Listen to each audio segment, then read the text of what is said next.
पति और पत्नी करीब 13 दिन तक शिमला और मनाली की सैर करते हैं, इधर उधर घूमते हैं। उसके बाद जब वापस लौट कर आते हैं तो महिला अपने मायके चली जाती है, क्योंकि 5 साल की जो इसकी बेटी होती है वो उसकी माँ के पास थी।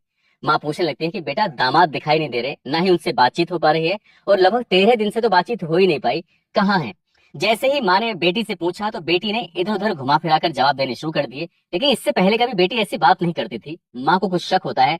माँ जिद पर अड़ जाती है पूछने के लिए कि आखिरकार दामाद जी हैं तो कहाँ हैं।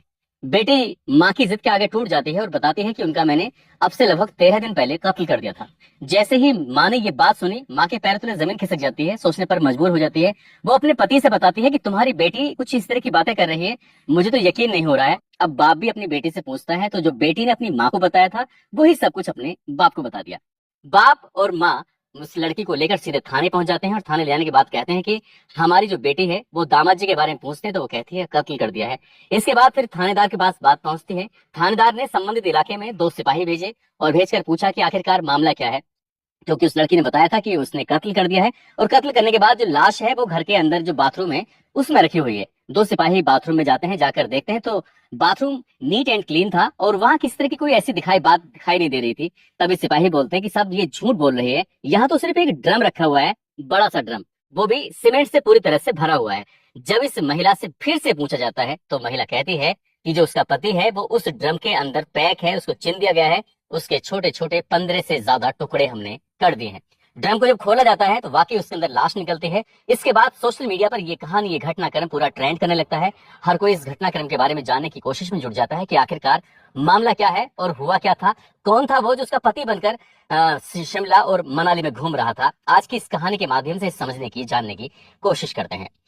आदाब, नमस्कार, सत श्री अकाल। मैं उस्मान सैफी। आज की जो सच्ची घटना मैं आपको सुनाने जा रहा हूँ, ये सच्ची घटना है उत्तर प्रदेश के एक जिला है मेरठ, और मेरठ जिले का ही एक थाना लगता है ब्रह्मपुरी, और ब्रह्मपुरी थाना क्षेत्र का इलाका है, एक कॉलोनी है, इसका नाम है इंदिरा नगर। दरअसल इंदिरा नगर में ही एक मास्टर कॉलोनी है, और मास्टर कॉलोनी की ये सच्ची घटना है। एक लड़का जो कि मर्चेंट नेवी का पूर्व कर्मचारी होता है, 24 फरवरी 2025 को रात लगभग 8 या 9 बजे के आसपास की बात है, वो अचानक से लंदन से अपने घर पहुंच जाता है।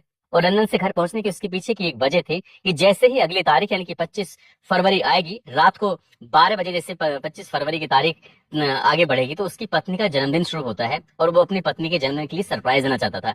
ठीक 2 दिन के बाद यानी कि 28 फरवरी को उसकी बेटी का जन्मदिन होता है, तो इसलिए माँ और बेटी यानी कि पत्नी और बेटी को वो सरप्राइज देना चाहता था। और अचानक ही घर में जब दस्तक देता है तो घर में खुशियों के गीत से गाए जाने लगते हैं, और एकदम सरप्राइज देकर सब लोग चौक हो जाते हैं। ऐसे ही जो ये सब घर में ठीक ठाक चल रहा था।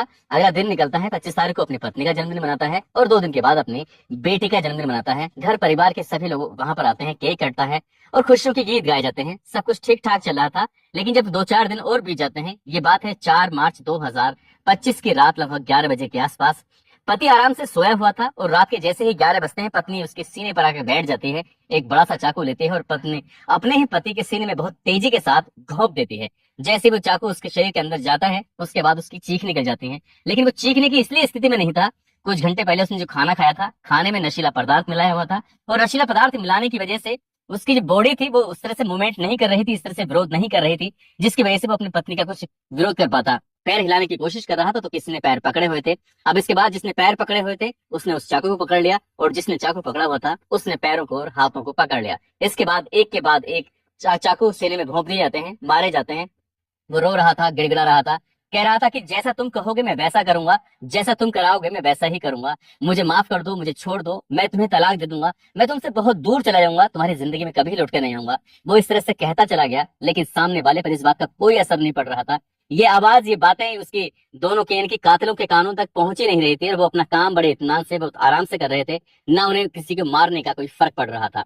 आखिरकार लगभग 25 से 30 मिनट तक वो व्यक्ति ऐसे ही दर्द से तड़पता रहता है, और एक बार को आकर दम तोड़ देता है। जैसे वो दम तोड़ता है, मर जाता है, उसकी नफ्स को टटोला जाता है। अब यहाँ से ये दोनों यानी कि जो इसकी पत्नी होती है, इसका नाम मुस्कान रस्तोगी होता है, वो ये सोच रही थी कि इसकी लाश को कैसे ठिकाना लगाया जाएगा, क्या किया जाएगा। तभी वो अपने प्रेमी से बातचीत करती है तो प्रेमी ने कहा कि परेशान मत हो, मेरे पास कुछ पॉलिथीन है और पॉलिथीन के अंदर इसकी लाश के टुकड़ों को पैक कर देंगे, उसके बाद शहर के अलग अलग हिस्सों में कहीं जाकर फेंक देंगे। ये ऐसे प्लानिंग कर रहे थे, लेकिन उसने कहा कि अगर बार बार यहाँ से निकलोगे तो मोहल्ले में सीसीटीवी कैमरे लगे होंगे और तुम कैमरे में आ जाओगे, फंस जाओगे, इसलिए कुछ ऐसा करो जिससे कि किसी को इस बात का एहसास ना हो, किसी को इस बात के बारे में जानकारी ना हो। तभी वो रात भर इंतजार करते हैं और शरीर के अलग अलग टुकड़े करते हैं, बाथरूम में उस लाश को रखते हैं।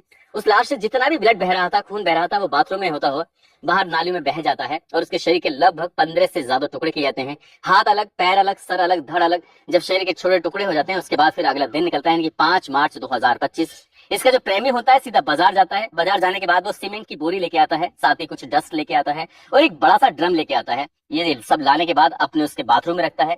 बाथरूम में रखने के बाद जितने भी टुकड़े थे जो कि पॉलिथीन के अंदर पहले से ही पैक थे, इसके बाद उस जो डस्ट थी और साथ ही सीमेंट को घोल कर वो उस बड़े से ड्रम के अंदर रख देते हैं और जो बॉडी के पार्ट्स होते हैं उन पार्ट्स को उसके ड्रम के अंदर डाल देते हैं। अब यहाँ से दोनों यानी कि इसका जो प्रेमी होता है मुस्कान और उसका प्रेमी, वो यहाँ से एक प्लान करते हैं कि क्यों ना बाहर चलते हैं घूमने के लिए, और यहाँ से चले जाते हैं सीधा शिमला। और शिमला जाने के बाद, शिमला जाने से पहले हालांकि जो उनकी बेटी थी वो पहले से ही अपनी नानी के यहाँ पर ज्यादातर रहती थी। 5 साल की वो बेटी है और ये घर में बिल्कुल अकेली रहती थी। प्रेमी का जब तब आना जाना होता रहता था, पति अक्सर लंदन रहता था। यहाँ से चले जाते हैं। मोहल्ले वालों को ये बता के गई थी कि मैं अपने पति के साथ शिमला घूमने के लिए जा रही हूँ। उसके बाद हमारा प्रोग्राम है मनाली घूमने का। वो घूमते हैं, घूम घाम कर वापस जब आते हैं, आने के बाद ये प्रेमी तो अपने निकल जाता है, लेकिन जो महिला होती है इसका नाम पूरा मुस्कान रस्तोगी होता है। उम्र लगभग 26 साल के आसपास होती है। वो अपनी माँ के पास जाती है। माँ जो कि ब्रह्मपुरी थाना क्षेत्र का ही एक गौरीपुरा इलाका होता है, वहां पर वो रहते हैं परिवार के लोग। माँ पूछ रही थी कि दामाद से कई दिनों से बातचीत नहीं हुई है, आखिरकार दामाद है कहाँ पर। लेकिन जब बार बार माँ यही बात पूछ रही है तो लड़की गुस्से में आकर कहती है कि मैंने उसका कत्ल कर दिया है, उसको मार दिया है। जब उसकी माँ ने ये बात सुनी तो अपने पति से कहा कि तुम्हारी बेटी ने कुछ इस तरह का कांड कर दिया है, क्या तुम्हें पता भी है। 17 तारीख को ये बात वापस आए थे। 18 मार्च 2025 को ये नजदीकी पुलिस स्टेशन यानी कि ब्रह्मपुरी थाने में पहुंचते हैं। वहां जाकर बताते हैं कि हमारी बेटी की ये करतूत है, उसने इतना बड़ा कांड कर दिया है। जब पुलिस वाले ये बात सुनते हैं तो पूछते हैं कि लाश कहाँ है, तो वो बताती है महिला कि इसके पति की जो लाश है वो बाथरूम के अंदर रखी हुई है, आप जाकर देख सकते हैं। जैसे ही 2 सिपाही यानी कि जो बीट के सिपाही होते हैं वो मौके पर पहुंचते हैं, दरवाजा खुलता है। दरवाजा खुलने के बाद बताते हैं कि बाथरूम तो बिल्कुल क्लीन एंड क्लीन है, वहां किसी तरह की कोई दिक्कत नहीं है, परेशानी नहीं है। तभी उन्हें लगता है कि शायद ये महिला झूठ बोल रही है। वो इंस्पेक्टर को सूचना देते हैं कि साहब ये तो झूठ बोल रही है, यहाँ तो कोई लाश वाश है नहीं। वो महिला कहती है कि वहां पर एक ड्रम रखा हुआ है, आप उस ड्रम को जब खोलेंगे तो उसके अंदर लाश मिलेगी। ड्रम पूरी तरह से पैक था क्योंकि वो पूरा सीमेंट से पैक हो चुका था, भर चुका था। उसमें ना किस तरह की कोई स्मेल आ रही थी, ना कोई दिक्कत परेशानी थी। अब यहाँ से पुलिस वालों को ये सूचना पहुंचती है। उसके बाद बड़े बड़े अधिकारी यहाँ मौके पर पहुंचते हैं और पूरे शहर भर में ये हंगामा खड़ा हो जाता है कि एक महिला ने अपने प्रेमी के साथ मिलकर अपने पति की हत्या कर दी है और लाश को ड्रम के अंदर चिनवा दिया है, पैक कर दिया है। दरअसल ये कहानी के अगर बैकग्राउंड में झांकने की कोशिश करें तो ये कहानी शुरू होती है साल 2015 से। एक लड़का जिसका नाम होता है सौरभ राजपूत। सौरभ राजपूत के पिता मुन्ना लाल जो कि इंडियन ऑयल कंपनी के रिटायर्ड कर्मचारी होते हैं और ये रहते हैं ब्रह्मपुरी के इलाके में। और इनको मुन्ना लाल को 3 बच्चे होते हैं। एक बेटा जिसका नाम बबलू होता है, दूसरा बेटा जिसका नाम सौरभ राजपूत होता है, तीसरी बेटी होती है जिसका नाम शिवानी होता है। साल 2015 की बात है, तब ये लड़का इनके सौरभ राजपूत बीटेक कर रहा था, प्रथम वर्ष का छात्र था और इसके कुछ दोस्त रहते थे शास्त्री की कोठी के पास। वो अक्सर अपने दोस्तों से मिलने के लिए चला जाया करता था और एक दिन एक दुकान पर जो कि गोरीपुरा के इलाके की दुकान होती है, वहां पर देखता क्या है कि एक लड़की है जो खूबसूरत लड़की है, देखने में बहुत अच्छी लग रही है। दुकान से वो खरीदारी कर रही थी, उस लड़की को देखता है, वो लड़की उसे देखती है, दोनों एक दूसरे को देखने लगते हैं और आंखों ही आंखों में एक दूसरे से इनमें प्यार हो जाता है। तभी पहली ही मुलाकात में ये दोनों एक दूसरे से अपना नंबर भी बदल लेते हैं और जब इनका मन करता था तभी वो नंबर पे बहुत सारी बातें करते थे। बात करते करते कब 7-8 महीने बीत जाते हैं, पता ही नहीं चलता। इसके बाद जो लड़का होता है वो अपने परिवार से कहता है कि एक लड़की है जिसका नाम मुस्कान रस्तोगी है, मैं उससे शादी करना चाहता हूँ। वो पास के ही मोहल्ले में रहती है, पास में ही रहती है।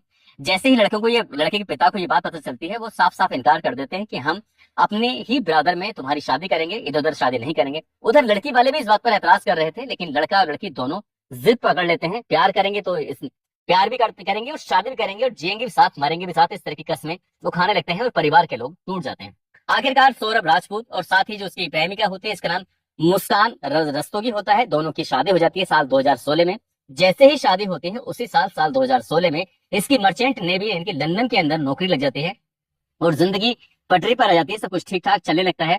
तो लगभग 1 साल के बाद घर में कुछ कलेश रहने की वजह से वो अपने नौकरी को छोड़ देता है, उसे अलविदा कह देता है। नौकरी छोड़ने के बाद जब वो वापस आता है तो यहाँ पर वो अपनी पत्नी के साथ अकेला रहना शुरू कर देता है। इसके लिए बाद फिर वो प्लाईवुड वगैरह किसी की दुकान वगैरह काम हम करने लगता है। और जैसे जैसे वक्त आगे बढ़ रहा था, साल 2019 की बात हो, उसको एक बेटी पैदा होती है और बेटी का नाम पीहू रखा जाता है। लेकिन ये अपनी माता से, पिता से, बहन से, परिवार से लड़का अलग रहने लगता है अपनी पत्नी के साथ।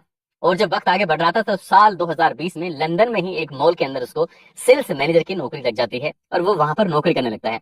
इसका कभी कभार आना जाना होता था, महीनों महीनों में वो घर से गायब रहता था। इधर जो पत्नी रहती है, पत्नी अकेली रहती है अपनी बेटी के साथ। लेकिन बेटी जो रहती है ज्यादातर नानी के साथ रहती थी, अक्सर नानी के साथ उसका वक्त बीता करता था। नानी और नाना उसको बहुत ज्यादा प्यार देते थे, खुश रहते थे। अब मुस्कान जो होती है वो अकेली रहती है। कुछ ही फासले से एक लड़का रहता है जिसका नाम होता है साहिल शुक्ला। साहिल शुक्ला जो कि पेशे से एक सीए होता है। और कब इन दोनों की आंखें चार हो जाती हैं, ये अकेली रहती थी और जब भी मौका मिलता था साहिल शुक्ला को, वो मुस्कान से मिलने के लिए उसके घर पर आया करता था। ऐसे रहते थे जैसे पति और पत्नी रहते हैं। वक्त आगे बढ़ने लगता है, साल 2023 की बात है। एक दिन इस सौरभ राजपूत को जब वापस लंदन से लौट के आता है तो उसे अपनी पत्नी का मोबाइल मिल जाता है। और मोबाइल में ही वो देख लेता है कि किस तरह से ये साहिल शुक्ला से बातचीत करती है, चैटिंग करती है। और उसने इस बात का एतराज किया। तभी एतराज करने के दौरान ही उसकी पत्नी मुस्कान ने साफ साफ बोल दिया था कि वो तुमसे अलग रहना चाहती है, तलाक लेना चाहती है और वो अपनी जिंदगी साहिल शुक्ला के साथ बिताना चाहती है। लेकिन जो सौरभ होता है वो तलाक देने से साफ इनकार कर देता है। और इन दोनों के बीच में कभी कभार इस बात को लेकर विवाद रहता था, झगड़ा रहता था। हालांकि सौरभ ने इस रिश्ते को निभाने की तमाम कोशिशें की, लेकिन ये रिश्ता ज्यादा दिन चल नहीं पाता क्योंकि इनमें बिगाड़ खाता होता है। और एक दिन ऐसा भी आता है, ये है 24 फरवरी 2025 की रात। वो अचानक से अपनी पत्नी को सरप्राइज देने के लिए आया था ताकि उसकी पत्नी खुश हो जाए। लेकिन वो नहीं जानता था कि ये उसकी आखिरी यात्रा होगी और अब उसके साथ उसकी जिंदगी में बहुत भयानक होने वाला है। दरअसल उसने अपनी 25 तारीख को पत्नी का जन्मदिन मनाया और अगले दो एक दिन के बाद यानी कि 28 फरवरी को उसने अपनी बेटी का जन्मदिन मनाया। जन्मदिन मनाने के बाद सब लग रहा था सब कुछ ठीक ठाक है। लेकिन 4 मार्च 2025 की रात लगभग 11 बजे के बाद आसपास उसका कत्ल कर दिया जाता है। और कत्ल के बाद उसकी बॉडी को एक ड्रम के अंदर पैक कर दिया जाता है। जब ये मनाली और शिमला घूम कर आए थे 13 दिन के बाद, तब ये प्रेमी और प्रेमिका सीधे घर पहुंचते। घर जाने के बाद वो कहते हैं कि अब इस ड्रम को उठाकर यहाँ से बाहर फेंक देते हैं। दोनों ने तमाम कोशिशें की उस ड्रम को वहां से फेंकने की, लेकिन दोनों मिलकर भी उस ड्रम को हिला नहीं पाए थे। इसके बाद फिर जो साहिल होता है सीधा बाजार जाता है जहां पर मजदूर मिलते हैं। मजदूर जो एक ठिये पे मिलते हैं, वहां जाने के बाद मजदूर से कहता है कि एक भारी सामान है, एक भारी वस्तु है, उसे उठाकर सीधा ई रिक्शे में रखना है। और एक ई रिक्शा भी लेके आते हैं। ई रिक्शा घर के बाहर खड़ा हो जाता है। 4 मजदूरों के साथ मिलने के बाद मुस्कान और उसका जो प्रेमी होता है साहिल, वो कोशिश करते रहते हैं लेकिन वो ड्रम अपनी जगह से हिलता नहीं है। इसलिए वो परेशान हो जाते हैं। यहाँ से फिर मुस्कान अपने मायके चले जाती है। और मायके जाने के बाद वो परेशान थी, उदास थी। लेकिन इसी बीच में जो 13 दिन का ये समय था, गैप था, 5 मार्च 2025 से लेकर 17 मार्च 2025 तक इसके सौरभ का फोन चलता रहता है। सौरभ के घर वाले भी बातचीत कर रहे थे, चैटिंग भी कर रहे थे, फोन पे बातचीत हो रही थी। लेकिन बातचीत उनका बेटा नहीं कर रहा था, बल्कि उस मुस्कान का प्रेमी बात कर रहा था जिसका नाम साहिल शुक्ला होता है। पुलिस ने इन दोनों को गिरफ्तार कर लिया। गिरफ्तार करने के बाद जो ड्रम होता है उसको अपने कब्जे में लिया। ड्रम को तोड़ा गया तो उसके ड्रम के अंदर उस सीमेंट के जो भी घोल था वो सूख चुका था। उसके अंदर लाश के टुकड़े थे। पोस्टमार्टम कराया गया और पोस्टमार्टम से पता चलता है कि वाकई बहुत भयानक मौत, खौफनाक मौत उसको दी गई। काश उसने अपनी पत्नी को तलाक दे दिया होता तो शायद इतनी बड़ी वारदात होती नहीं। क्योंकि इस घटना के बाद ये मामला सोशल मीडिया पर किसी इस तरह से ट्रेंड करने लगता है, हर कोई इस घटना के बारे में जानने लगता है, कहने लगते हैं कि सब कुछ ठीक हो लेकिन ऐसी पत्नी ना हो जैसे क्या मुस्कान रस्तों की मिली थी। दोस्तों, इस पूरे घटनाक्रम को सुनाने का उद्देश्य भी किसी को परेशान करना नहीं है, किसी का दिल दुखाना नहीं है, बल्कि आपको जागरूक करना है, आपको सचेत करना है। और ये भी बताना है कि अखबार के माध्यम से मैंने जानने की कोशिश की थी कि सौरभ राजपूत जो नाम लिखा हुआ था, दरअसल वो अनुसूचित जाति से है। ऐसा लग रहा था कि शायद उन दोनों की जाति ही इनके सामने ये आड़े आई। अब ये पुलिस की जांच के बाद ही स्पष्ट हो सकेगा कि शेड्यूल कास्ट की वजह से तो ये लड़की परेशान तो नहीं थी, क्योंकि लड़की शायद बनिया थी और लड़का ये शेड्यूल कास्ट से बिलोंग करता था। आगे पुलिस अभी जांच कर रही है। जांच के बाद कि आखिरकार और कौन कौन से पहलू हैं, क्या वजह रही इस हत्याकांड की, क्या प्रेमी था या फिर प्रेमी जो गैर मौजूदगी में पत्नी के पास आ जाया करता था उसकी, और वो कई कई महीने से दूर रहता था। उसकी जो खुद अपनी डिजायर थी, सेक्सुअली डिजायर, हो सकता है कि उसको पूरा करने में वो इतना नजदीक आ गए हो कि वो अपने पति को पूरी तरह से भूल गए हो।